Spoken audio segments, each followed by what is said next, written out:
Assalamualaikum warahmatullahi wabarakatuh. Selamat pagi semuanya dan semoga kalian sehat semua. Oke, kembali lagi di mata kuliah kita yaitu Pancasila dengan pemateri-pemateri selanjutnya.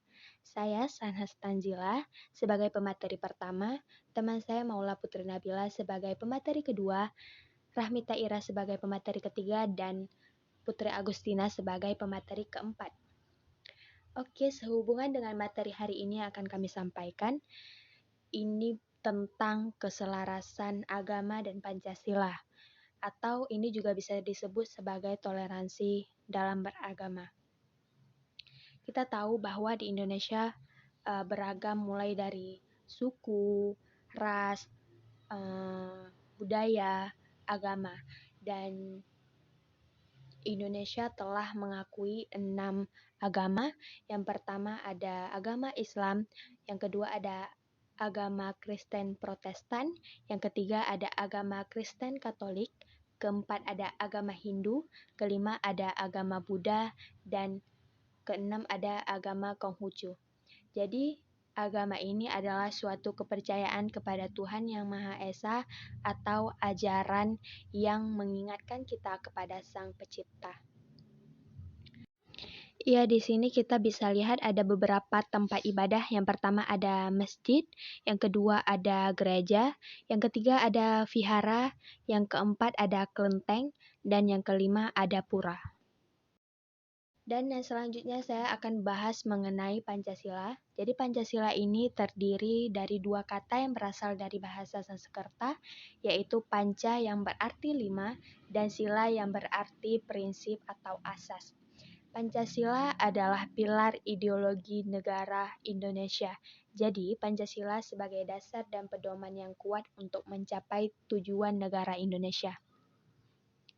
Di sini kita lihat lambang dari Pancasila tersebut adalah burung Garuda, dan di mana burung Garuda itu di dadanya terdapat simbol-simbol yang melambangkan Pancasila. Yang pertama ada simbol bintang, yang kedua ada simbol rantai, yang ketiga ada simbol pohon beringin, keempat ada simbol kepala banteng, dan yang kelima ada simbol padi dan kapas. Hubungan antara agama dengan Pancasila. Hubungan antara agama dengan Pancasila adalah hubungan yang sangat menguatkan, bukan hubungan saling bertentangan. Konsep Pancasila digali dari nilai-nilai yang luhur. Pancasila dapat dipahami dalam 3 tataran, yakni nilai filosofis, nilai instrumentalis, dan nilai pragmatis. Sebagai nilai instrumental, misalnya Pancasila merupakan sumber segala sumber hukum yang berlaku dalam negara hukum Negara Kesatuan Republik Indonesia. Soekarno menguraikan dasar-dasar apa saja yang perlu dimiliki bagi bangunan Indonesia merdeka. Dasar-dasar yang ia sebutkan adalah kebangsaan Indonesia, internasionalisme atau kemanusiaan, mufakat atau permusyawaratan, kesejahteraan atau keadilan sosial, akhirnya ketuhanan. Kelima prinsip itulah yang dia namakan Pancasila. Pandangan dari beberapa agama yang ada di Indonesia mengenai Pancasila, diantaranya ada Pancasila dalam pandangan Islam, di mana sebagai negara yang bermayoritas penduduk agama Islam, Pancasila yang merupakan dasar negara Indonesia tidak bisa lepas dari pengaruh agama yang tertuang dalam sila pertama yang berbunyi, Ketuhanan Yang Maha Esa. Menyatukan antara kehidupan agama dengan kehidupan sosial bermasyarakat. Bahkan di setiap sila dalam Pancasila memiliki arti yang sejalan dengan nilai-nilai Islam.